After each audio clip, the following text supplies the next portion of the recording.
Well, greetings, everyone, and welcome to a special online event today called How to See the World Through Sacred Eyes, Discovering the Heart of Shamanic Perception.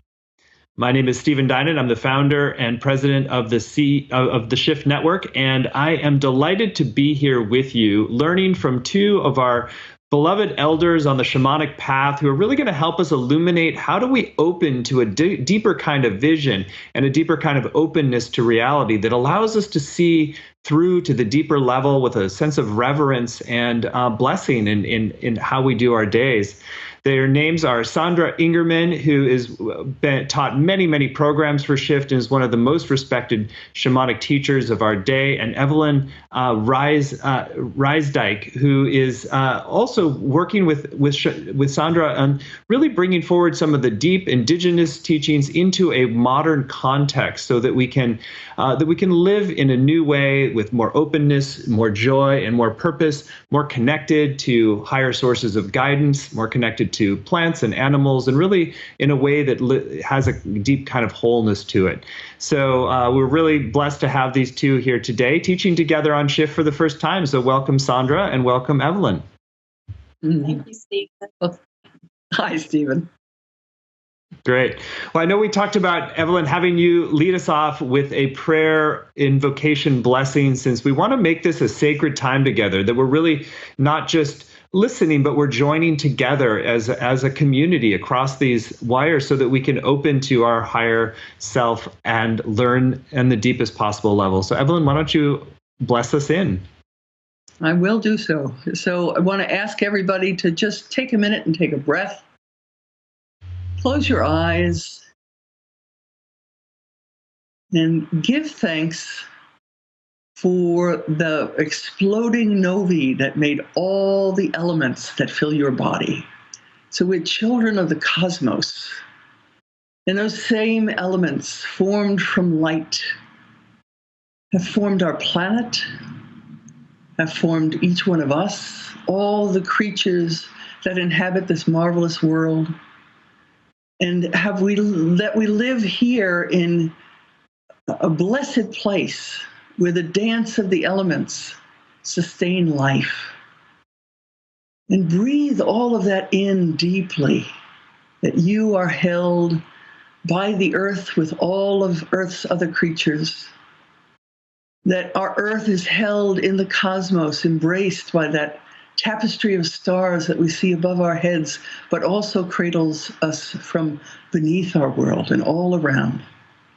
And that wider cosmos that is born of that undulating fabric of light cradles everything. And so each one of us, like Ukrainian nesting dolls, are held in an embrace. Always, we are never separated from that source. So breathe that in with great gratitude, recognizing your own sacredness and the sacredness of everything around you. And welcome. Welcome to this moment with the two of us. Well, thank you for that sacred blessing to bring us all together and start to open our hearts and souls to the deeper teachings and presence that we're going to be sharing. Well, I want to let everyone know right up front, we're going to have this hour together, and we'll also have a chance to go much deeper with Sandra and with Evelyn, and we'll share more about that towards the end of the hour. But today, Sandra, why don't you begin with setting a little context about shamanic perception and how it reconnects us with perhaps a way of being that we've often lost touch with. Shamanism is a practice that really holds the medicine for our times. And it's always been predicted to be what people in the modern world turn to as far as being able to heal on an emotional, physical, and also on a planetary basis. But what's so important to understand, because there's some misunderstandings about the power and the magic of shamanism is all about cultivating energy, cultivating enough spiritual energy where we birth through us whatever it is that we need to manifest for our health and bringing balance back to the planet. We birth through us healing for ourselves. And there's a misunderstanding in our culture that what all we have to do is turn to the helping spirits and that they'll do this work for us. And on some levels, they help us by creating a roadmap for us and guiding us how we can go so deeply into a path that's been around for 100,000 years and has shown the miraculous results of healing that are possible. And so back in 1993, I started to write about the difference between healing and curing. And the basis of that was around how in shamanic cultures, children learned certain life skills that were so basic to build a foundation to fully step into the sacred realm of the shaman. And Evelyn and I have been I talk about how we're going against the flow by jumping into shamanic methods first before getting these life skills. And Evelyn talks about it as we're working backwards. And I want to talk about another aspect of that I think is so important, is that what shamans really do, and this is part of the mystery of shamanism that is not being transmitted today, is that shamans actually go in so deep into their inner world and they cultivate all this spiritual energy in their inner world. That's where the power comes from, is what can come through our inner world. And in that place, they lift out of their humanness and are now in touch with their true spiritual identity, which is pure, radiant light, pure spiritual light. And they were able to get in touch with this identity through the intense initiations that they were put through after learning a certain set of life skills. And so the shaman gets into this divine state, non-human state. They do this through different rites and ceremonies, and their costumes and masks help them step away from their personality and ego. And once they're in that state, they have perfect, aligned, harmonious communion with the intermediary spirits, which are divine too, because they're formless. And it's through that connection, that partnership of the divine nature of the shaman working with the divine nature of the spirits, that the magic happens, that so much heartfelt energy and such deep prayers are created into being through being able to cultivate that kind of spiritual energy to make it so. And so what's happening in our culture today is we're working a little bit upside down, not just walking backwards, but upside down, in that first we start to learn how to tap into our radiant light, our luminescent self, that divine part of us. We are spirit. We're body, mind, and spirit. Our spirit is that perfect place of ourselves, can never be hurt, has all the information we will ever need to be informed by. But there's layers that as humans we have to walk through to get to that divine place. And that's where I think we need soul doctoring right now. We need medicine for the soul, because the soul, that part of us, is born with a karma. It's born with a destiny. We experience wounds. We evolve. We grow into beings that can now work through those dark states that live inside of us. We would call this the alchemy of the soul, because alchemy is about working through the dark, shadowy states inside of us so that we can be in touch with the seed of light that lives inside of us, what we call the divine.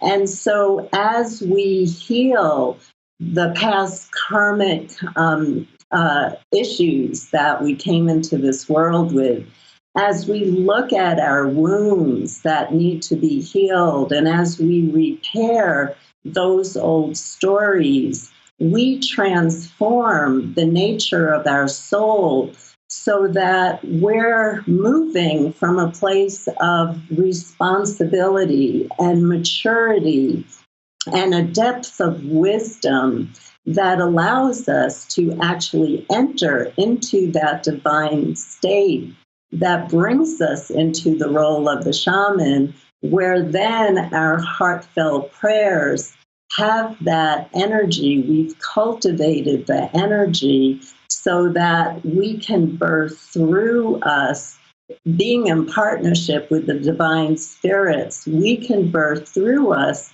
the unlimited possibilities of what we all know we can do as human beings on this planet today.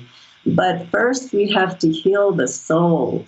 And so much of the work of learning about our inner world and the depth of where we need to come to be able to produce those miraculous healings that shamans have been doing for tens and thousands of years.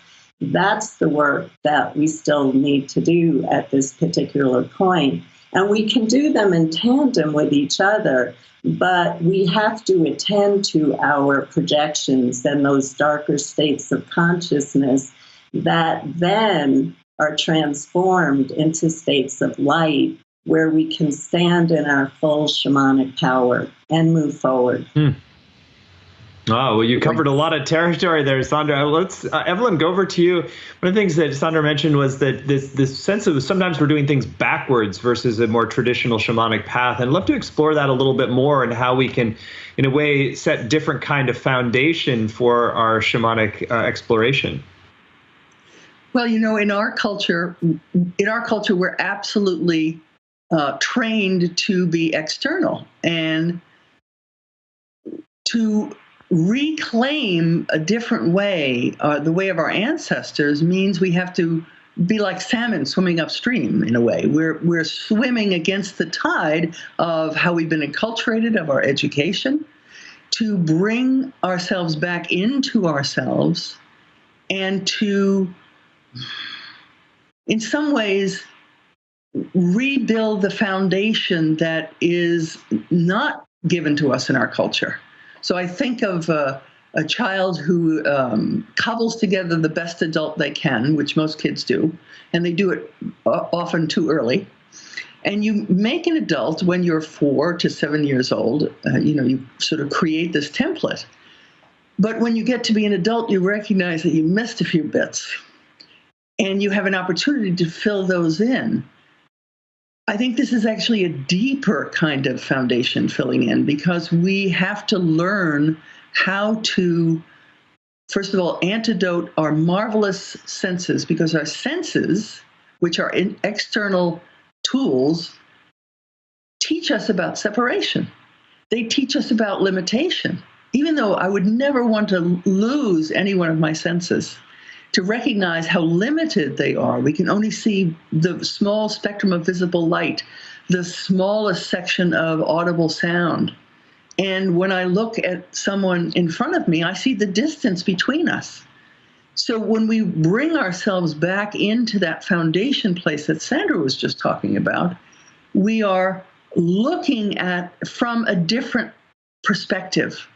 As I often teach with my eyes closed, because it instantly brings me into that place where now there is no separation between us. Even though we are electronically connected and there is a literal space between us, it becomes invisible, because I'm bringing myself down into that place where there is it's an infinite space that embraces everyone and everything. And so we have to learn that piece of, while you don't throw away all the glory of your physicality, in fact, you have to savor that. You have to bring a depth to it, like a grounding down deep inside that allows the tree of yourself to grow and expand. If we want to have marvelous branches that reach into the world of spirit, and we need to have those deep roots that sustain that growth, that sustain us. And in the same way that a tree operates, bringing up what it needs to then make leaves happen in the spring. It does that naturally, and we can do that naturally too once we learn how to kind of flip that switch and go and sort out the things that interfere with us making connection inside and connection with the world around us. Thank you. Well, Sandra, let's turn it back to you. So it seems that the seeing things with a spirit of interconnectedness, seeing through to the depth, and being able to evoke the sense of like our real union with everyone and everything is really part of the path of seeing with shamanic eyes or seeing with sacred eyes. And I'd love for you to share a little bit more about how does that get cultivated over time? How do we build our capacity to not just see with the eyes of separation, but with the eyes of unity or interconnectedness? I think to write on one of the thoughts that Evelyn brought up, it has to do with our connection with nature. Because we have closed down our senses and we allow life to tell us what to see through the images that we're flooded with all the time, through our devices where we're told what to hear. And so a real missing piece for people is, how do they tap into not the tangible senses? This again is what's confusing as people start to walk on the shamanic path, because when they go into journeys, they can't understand why they're not seeing images like they see on TV or on the media. But it's a different kind of sensory input that allows us to connect with the spirit world. It's our inner, unseen, what we call clear senses, clairvoyance, clairaudience, clairsentience, what we see, hear with our invisible ears, and feel with the cells and the bones of our body. And nature teaches us how to connect more our senses to how we can actually open up to communicate with other species, and how we can open up and communicate with each other, but on deeper levels of communication versus just speaking small talk. There's ways that we communicate energetically that is so important to understand. And children in shamanic cultures were taught about this. They were taught how they related, how they had a healthy relationship with nature, how to establish and keep a healthy relationship with nature, how to see with their bodies, and how to hear the trees sing. This was all taught at such an early age. And how the words that we use that make up our thoughts and our daydreams, the energy that we put into those are the energies that we're cultivating, that we're bringing into our sacred dreaming shamanic work. And so what energies are we flooding ourselves with? And what energies are we flooding the web of life with?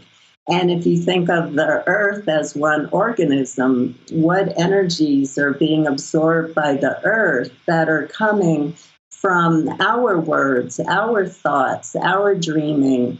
And what's the soul doctoring that we need to do to be able to reframe what we're putting out into the world, what we're sending out into the world, so that, again, we're a more responsible community member because we're part of this earth community.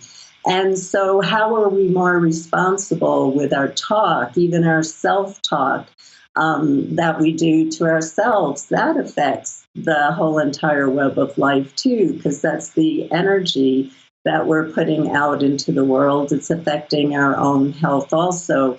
And so how to establish a really healthy relationship with nature and how to really focus on how to be a responsible community member by really adding the beauty of our thoughts and words and our daydreams to the collective field of energy in our Earth community is so vital. And this was taught to every single child. And if I could share a story about this, just to kind of give an example, when I teach at a retreat center, I start to journey and speak to the helping spirits of the land that the retreat center is on, the helping ancestors of the land that the retreat center is on, the very day that I book the dates. And so that could mean me journeying and speaking to the spirits of the land and the helping ancestors every day for a year before I bring my groups. And so what happens is the land and the helping spirits become our partners in the workshop. I mean, they've been called in. I told them that we have a heart-centered group coming, really want to learn how to be in service to the planet, want to heal, want to bring through the old beautiful ways of healing again. And magic happens when you do that. And so just one instance, just to show what happens when you build that kind of relationship with the unseen. We were going to do a fire ceremony, and the drought conditions were unbelievable. And as a person who was once a firefighter, there was no way we were going to have that fire ceremony. But we had an indoor place where we could do the fire ceremony. But still, the chimney was too close to the branches of the trees, and one spark could take down the entire city of Santa Fe and affect all of New Mexico. And I was just too responsible for that. And the group, of course, understood, but they were so disappointed. And so the morning before the fire ceremony was going to happen, and I was planning on canceling it, I asked the spirits of the land to give me a sign at 3:00 in the afternoon, let it rain for exactly 30 seconds. And at 3, if it was okay to do this fire ceremony, I was asking for a sign. And exactly at 3:00, it rained for 30 seconds. Years later, a climatologist was fascinated by my story, and actually we found the date of the fire ceremony, and he went through the records, and there was a stray cloud over Sunrise Springs at that particular point. And the point that I'm trying to make of this story is these kinds of miraculous things, like me doing a fire ceremony with a group in the middle of Hurricane Opal, and the hurricane stopping just for the time of our fire ceremony and coming back again. These kinds of things don't just happen when you walk up and say, okay, I'm going to do a ceremony for releasing, here I go. But when you build that kind of relationship with the unseen realm, you have the magic of these spirits working in partnership with you to really help bring the perfect conditions for all the work to happen. And so it's just an example of the types of relationship with nature that children learned how to establish at a very young age. But this is something we still have to do at this time. Well, that's a truly miraculous story. I'm blown away by the 30 seconds of rain on request. And so, Evelyn, let's go back to you. And one of the things we described about today is how we can use this kind of shamanic practices to open and seeing beyond suffering, opening the veils between dimensions, so that we aren't caught up necessarily in the surface appearance of things, that we see that there is this kind of deeper quality that's unfolding into reality. I'd love for you to share a bit about that. I'd love to. As somebody who's lived with pain most of my life, I have physical pain. I learned many years ago, many years ago, that if I kept my world as large as possible, the pain didn't change size, but it took up less space in my life. So the idea that we can expand our internal place, expand our perception of what life is life only like being trapped? People may not remember what a phone booth is, but I do. I used to think of my pain as a beach ball, and I'm stuck in a phone booth with it. And, you can't see around the ball. But when you're in a space as big as a gymnasium, the pain's still there, but it maybe rolls underneath the bleachers. And the fact that we have that capacity to expand at will, to get more deeply in touch with the fact that the upper worlds and middle worlds and lower worlds live inside of us. And through the sphere of most influence that we have is right here inside of ourselves. That's where we have the most impact. And by working within that laboratory of the self, you have the capacity to transform your personal experience and deepen your capacity to be in relationship with everything else around you. They go hand in hand. The fact that you are not limiting yourself any longer makes relationship easier, makes connection easier.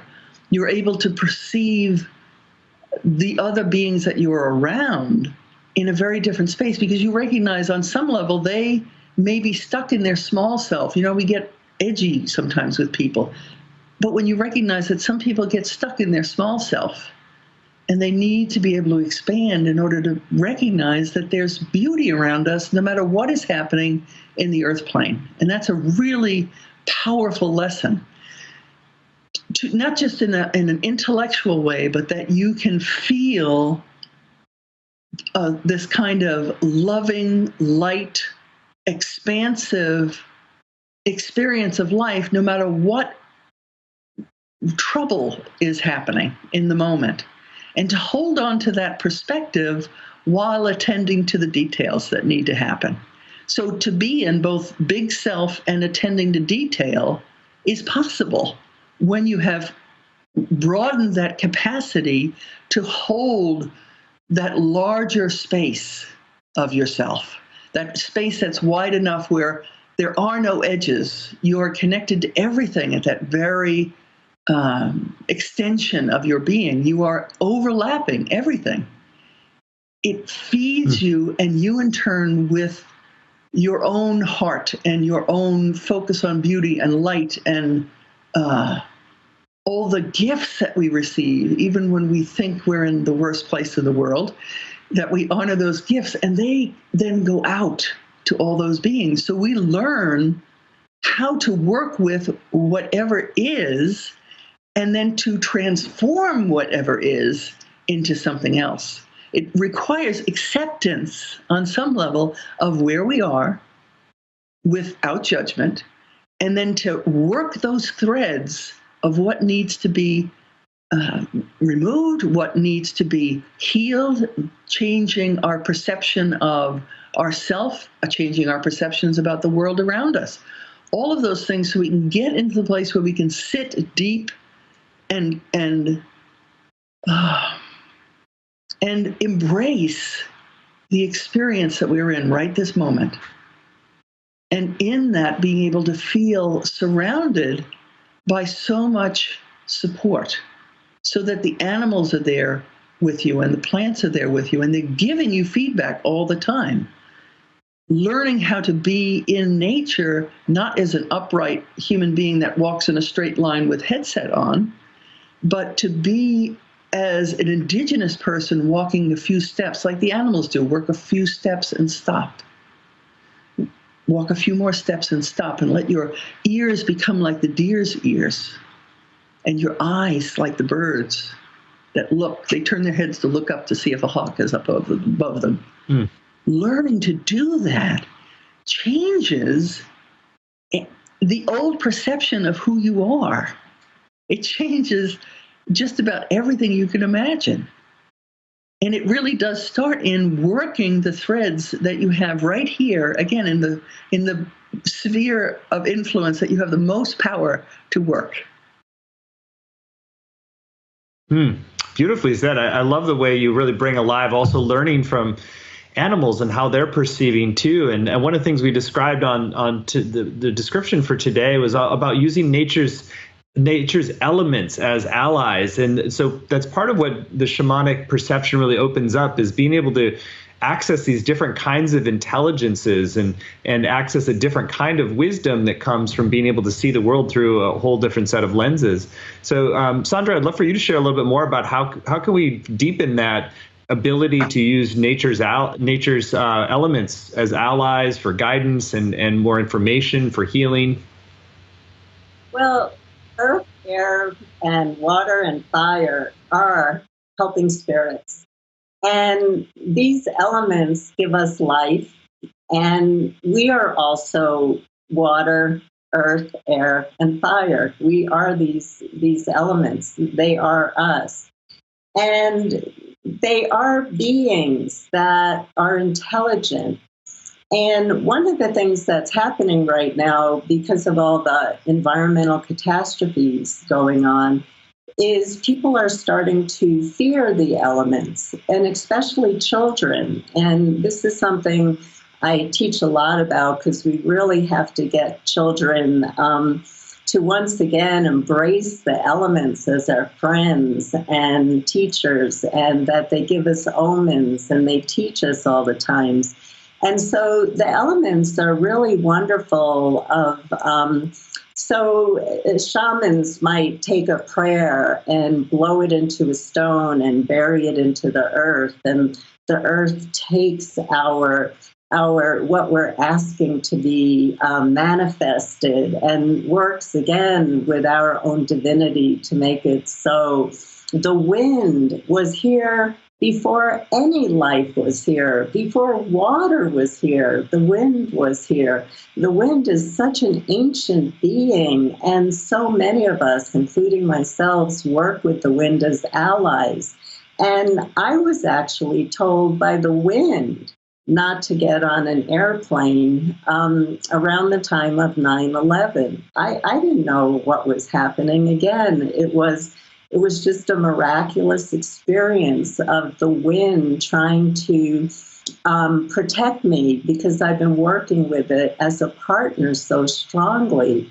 And so to shamans, these elements are sentient beings.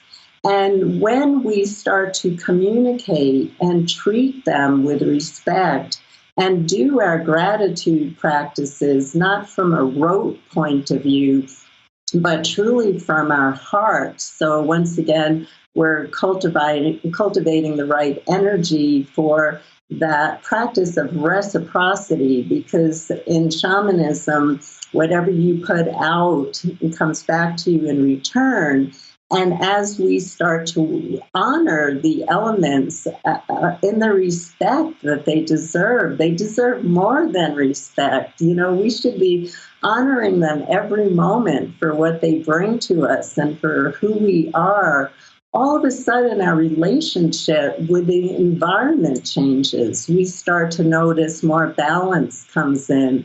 The huge environmental changes stop happening, except the ones that are truly around the evolution of the planet and the planet's destiny. So we have an incredible opportunity right now to create change by bringing in really simple practices of giving gratitude to the elements for the life that they bring to us, honoring them for their sentient being that they are, for being allies for us, for taking our pain during ceremonies, for bringing us our desired outcomes. Again, we start to work with them in partnership, and that's how harmony returns not just to the planet, but back to our own lives again. So beautifully shared. And I know that elements often play a role in ceremony for that reason. It's like this restoration of respect and reciprocity. And Evelyn, I'd love for you to share a little bit more about that, how we can weave ritual and ceremony to create a different kind of relationship with animals, with plants, and elements.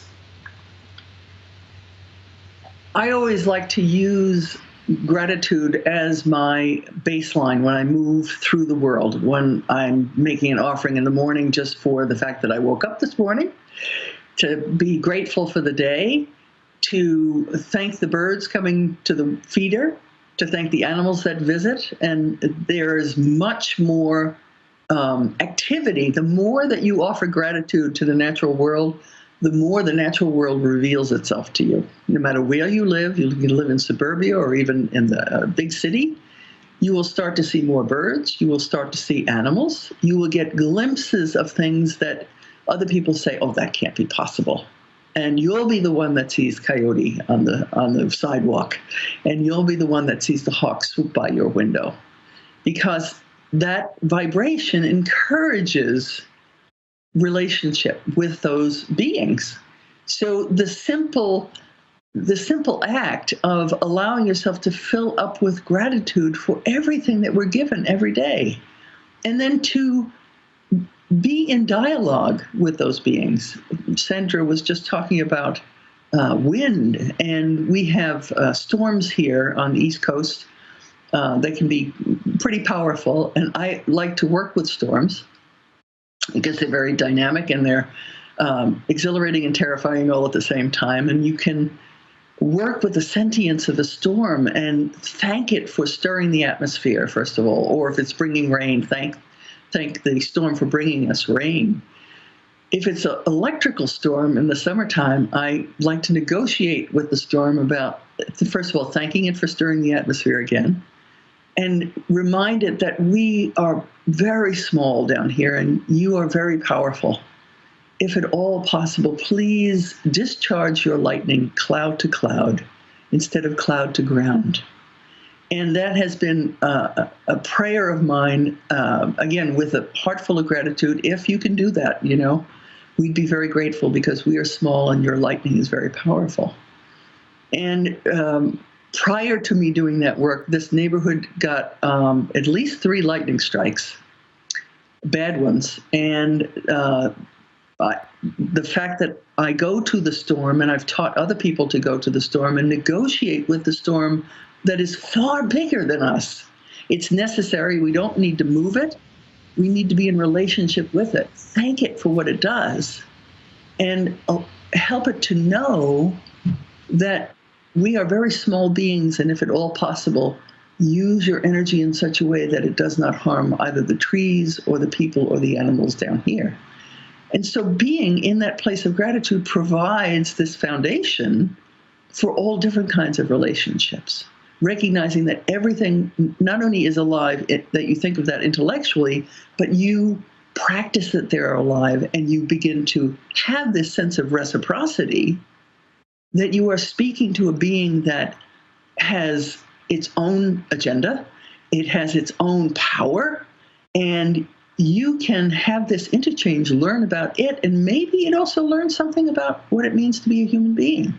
Because in the face of the elementals, we're very, very small. And in that negotiating, that stepping into relationship, learning what it desires in terms of honoring, because every spirit wants a little something different.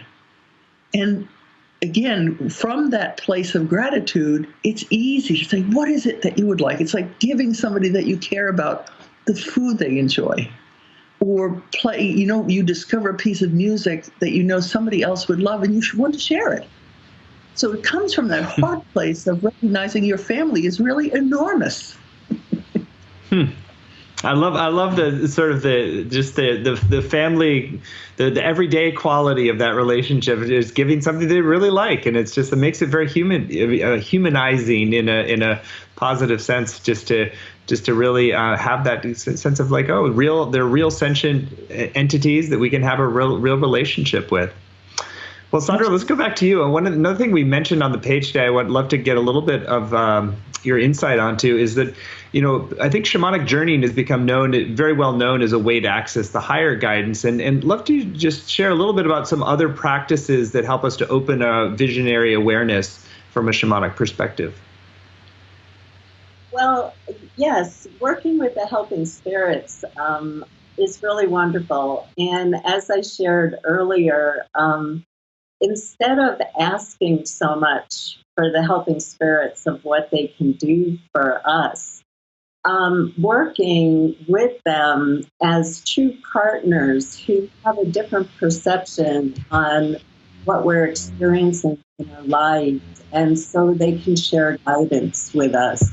But then there's also so many different ways of working, of going inside of ourselves and, let's say, examining when you say a particular word and you do a journey and you go inside, and how does the word luminosity or radiance affect your liver?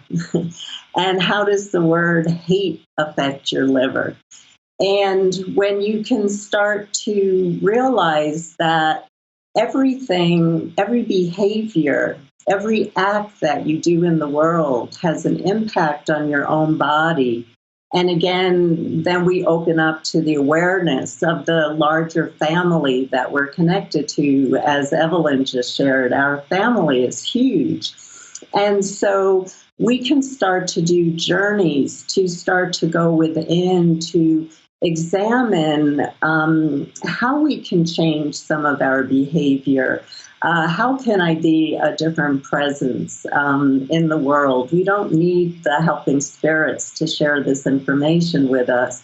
What are some of my deeper wounds that I need to now repair the stories of, so that I do start to become closer to that veil of walking into my divine light, taking walks in nature and noticing the omens that the elements and all that nature brings to us is a huge part of shamanism. It's one of the main parts of shamanism, is to be able to go out into nature. And as you're saying, should I do a fire ceremony tonight to ask for prayers for peace on the planet?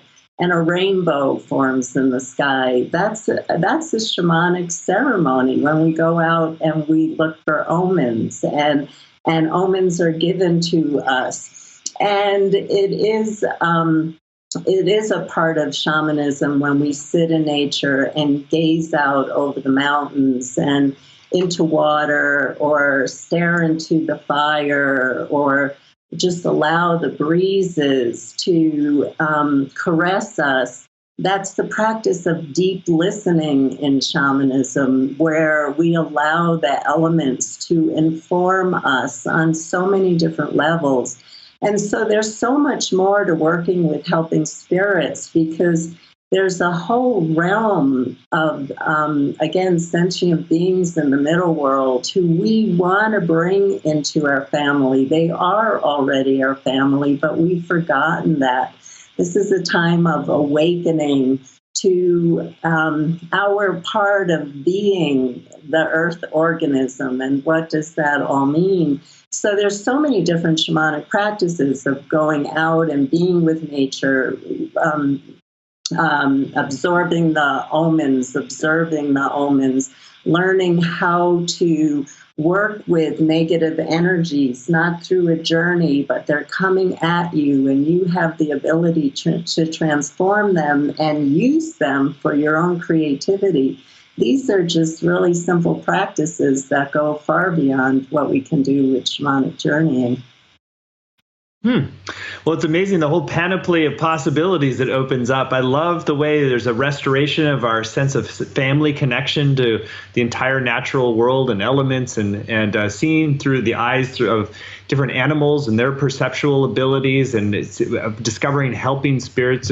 Shamanism really does open up a whole new world of possibilities. So that's part of why we're so excited that you two have teamed up for the first time in Shift to offer a brand new program on shamanic perception. So I want to spend some time now talking about that, so people who are inspired by what you're sharing really have a chance to go deep into the practice and make it real, to really open your eyes to this amazing world around us and be able to access all these different levels of relationship and intelligence and miraculous capacities for healing as well. Some of the stories you shared today were quite remarkable when you establish a relationship with the natural elements, and rain, and 30 seconds of rain can come, or you get warned to not get on a plane. I mean, those are quite extraordinary when we realize just how much available wisdom there is that we can tap and be in dialogue with. So the program that Sandra and Evelyn are going to be teaching is called Cultivating Shamanic Perception, Practices for Living in Awake, Grounded, and Harmonious Life. And you can find it at shamanicperception.com, just as it sounds, shamanicperception.com. It's going to be a 7-week program that really lays a whole different foundation. It's going beyond just the shamanic journey into this more full spectrum shamanic lifestyle of like opening all the different levels of our connection, going into a lot of different aspects of the practices, but also the deeper way of seeing the world that can open up. So there's aspects on healing, there's aspects on contacting and working with allies. There's many different facets of this program, and we're excited to have this brand new offering that's complementary to everything else that Sandra and other shamanic teachers have taught on Shift so far. So again, it's a 7-week program. You can find the details at shamanicperception.com. And Sandra, I'd love for you to share in your own words first, what are you most excited to be bringing forward with this new program? Well, I'm actually excited, not just about what you shared, Stephen, about our relationship with the outer world. I'm excited about helping people to really understand that everything in life is born out of our inner world. And that our inner world, we can fill it with so much beauty. And when we fill it with so much beauty through our words, our thoughts, our daydreams, our actions in the world, our prayers and our ceremonies, and we actually get so filled up with those kinds of energies, we stop looking to the outer world for anything, because that's what we need, and that's what we need to be a presence in the world. And so what I'm so excited about is not just teaching people about their relationships with nature, but bringing them back into everybody's relationship with yourself. Because when you get that filled up, then what all you experience is beauty and magic. And that moves you into a place of harmony where you can now bring all the goodness of life to you, and not only bring the goodness of life to you, but where you only see the goodness of life. Evelyn, what are you most excited to bring forward? Oh, to just have people experience themselves as the remarkable beings that they actually are. None of us get that lesson from life the way our culture is. We're told that we're fit in a little box somewhere, and we have certain skills that are good and certain things we're not good at, and we have all these judgments. But inside every single being on this planet is this radiant, extraordinary, and brilliant light, a brilliant intelligence, not just intellect, but a deep soul intelligence that understands about you understand about your inner beauty. That's what I want you to know, that you are this extraordinary being that is just starting to awaken to the possibilities that are there, and that you can begin to work from. Because to live in limitation is such a loss when you can live from this place of fullness where the waves of life, we always have ups and downs in life. You want to be able to take those as if you're moving over them in a 1959 Cadillac, just that whoop, and you move to the next piece, instead of hitting those speed bumps like you were driving an old Jeep. So to have that wonderful sense of expansion and radiance and joyfulness, because this life is extraordinarily joyful, and you deserve to experience it. You deserve to experience your own richness. Wow. Well, I love the generosity of spirit and the way you're mirroring back everybody's beauty and depth to them. And I know they're in for a real blessing to go much deeper into that in the upcoming program. So I'll share, actually, before we go into some of the other details, I'd love for you to have a little tour of the modules. We don't have time to go into each one, but maybe, Sandra, if you could give us a bit of a overview of some of the modules, and we can have Evelyn do some as well. Well, we're going to start with understanding our landscape first. I mean, how do we start to build a relationship with the world unless we understand our landscape? And the world tree is so important in shamanism of connecting the lower, the middle, and the upper worlds. And so we'll share stories about that and then take you into a journey to experience your own inner tree, those roots that are connecting you deep into the earth. How strong are they? How earthy are they? How have you been taking care of them? What is your trunk filled with? How are you reaching your branches to the sky? How do you protect yourself from unbeneficial energies? And how do we cultivate the energy needed to start to manifest our dreams?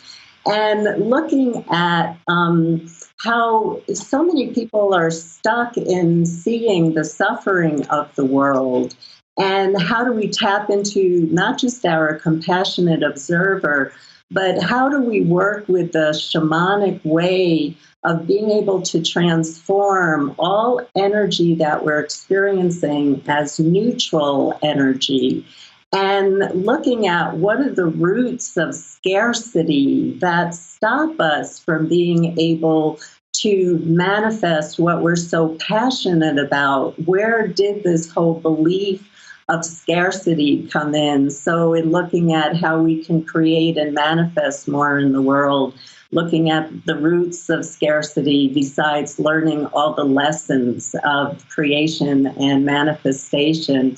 And how do we work with our ancestors to dissolve and dismember some of the karmic patterns that we've brought into this lifetime with our own and the karma that we have from our connections with our ancestors? How did we dissolve the present, the past, present, and future erroneous beliefs that we have that are creating our limitation of what we're capable of? How do we start to walk to that place of experiencing our radiance and our divinity? And what can we do with that? What were the miracles that shamans did when they were truly in touch with their divine light?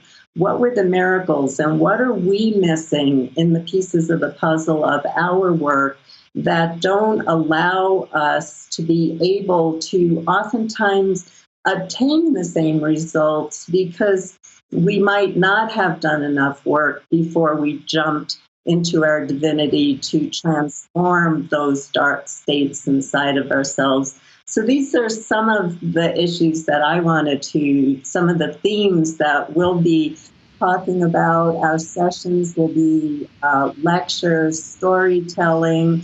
There'll always be a shamanic journey. It might not be to helping spirits. It might be to your inner world. And there's always going to be some healing ceremony that we end each session with. Well, thank you for that broad overview. I'll just read through a few of the module titles to whet people's appetite. So there's the awakening and subconscious ways of being. There's feelings and light consciousness. There's the divine feminine, ancestral allies, imagining a new world.